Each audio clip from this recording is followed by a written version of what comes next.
Un corralito financiero en Europa. Nadie hace unos meses podía pensar que esto pudiera ocurrir en la Unión Monetaria Europea. Chipre es un país pequeño, pero es un país europeo, 1 millón de habitantes. Su PIB es tan solo el 0,2% del total del PIB europeo. Chipre está pasando malos momentos. Tiene un déficit público elevado, tiene una deuda pública elevada, tiene déficit en la balanza de cuenta corriente, no tiene competitividad suficiente para pagar sus deudas y, sobre todo, el sistema financiero, que está sobredimensionado, que es varias veces el PIB, está al borde de la bancarrota. Ante esta situación, Europa se plantea que tiene que salvar, que tiene que rescatar a uno de sus países, por pequeño que sea. Pero ese rescate tiene condiciones. Es un rescate que se habla al principio de 17.000 millones que necesita ese país. Después se reducen a 10.000 millones. Se trata de que la deuda externa y pública no se disparen. Y entonces les dicen, tenéis que poner de estos 10.000 millones, 6.000 millones vosotros mismos. Vosotros veréis cómo. La ocurrencia que tuvieron en la última reunión de los ministros de Economía, juntamente con los gobernantes chipriotas, es que estos 6.000 millones se iban a sacar de los depositantes chipriotas. Una parte, el 6,75% de los depósitos, se los quitarían, se los usurparían a los pequeños ahorradores.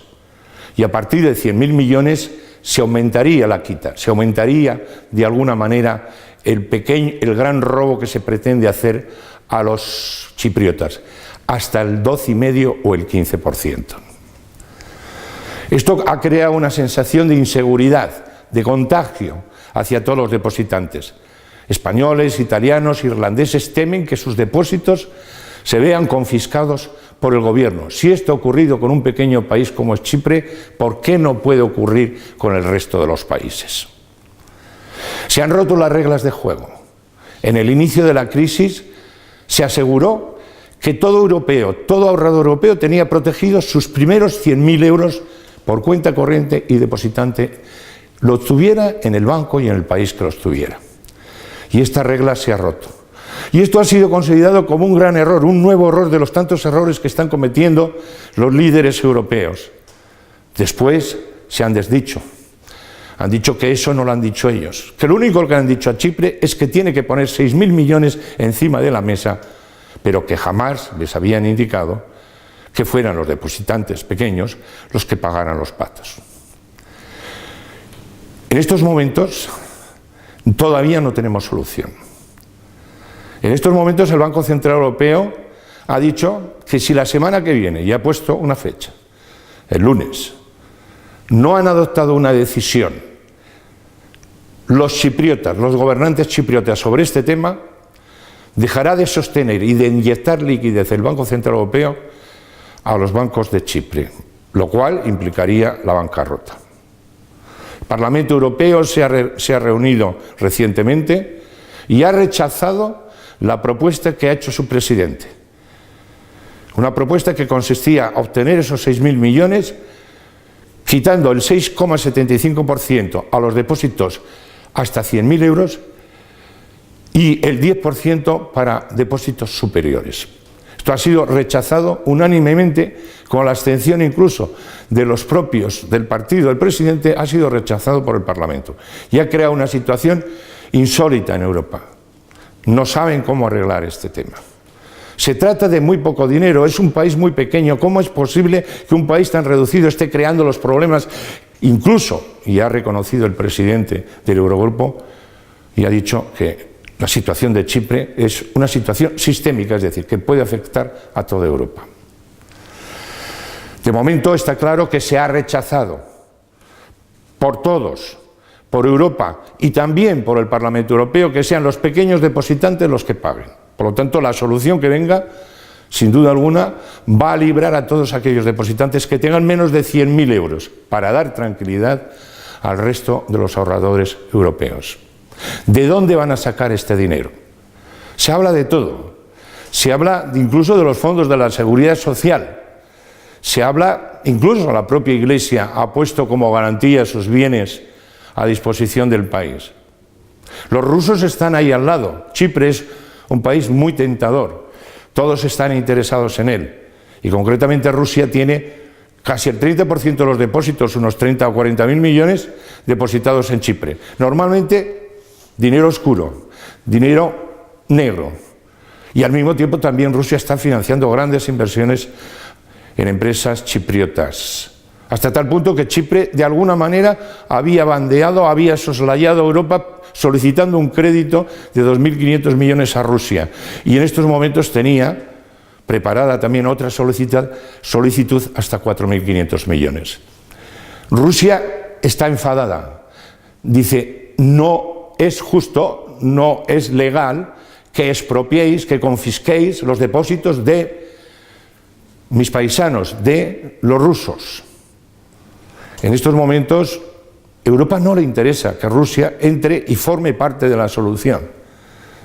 Es más, se opone a que esto sea así.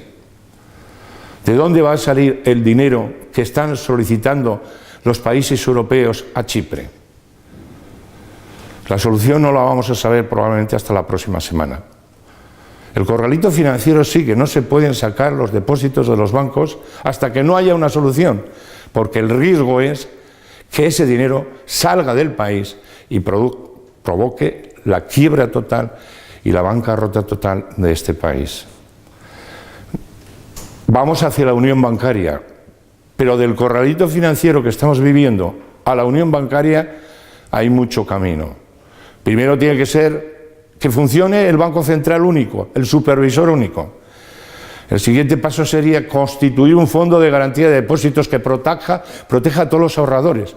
Pero si partimos de una situación donde no somos capaces de proteger los depósitos de un pequeño país, ¿cuándo llegaremos a ser generosos y solidarios para aceptar que haya un fondo de garantía de depósitos que proteja el ahorro de todos los europeos?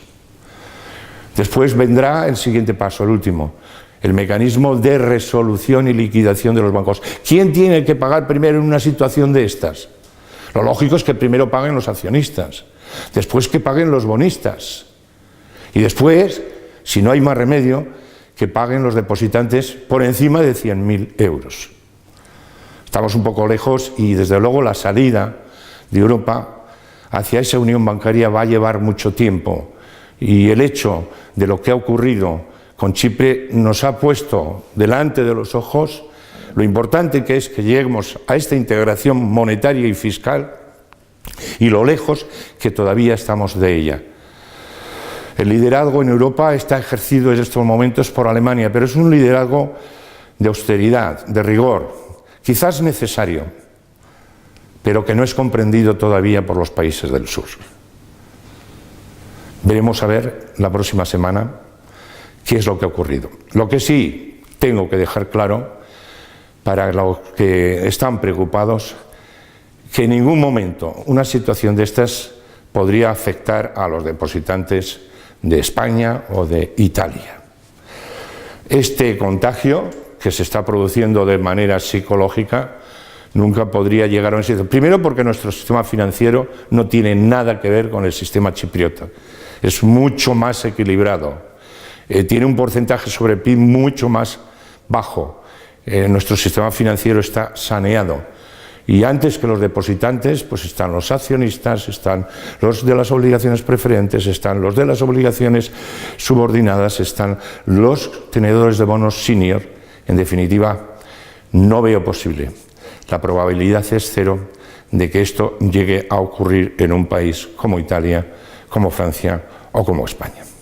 De cualquier manera, lo sucedido en Chipre es una gran lección que tenemos que aprender y al mismo tiempo ser conscientes del camino de generosidad, de solidaridad y de cesión de soberanía que tenemos que todavía atravesar para llegar a la integración monetaria, financiera, fiscal y política que todos los europeos pretendemos.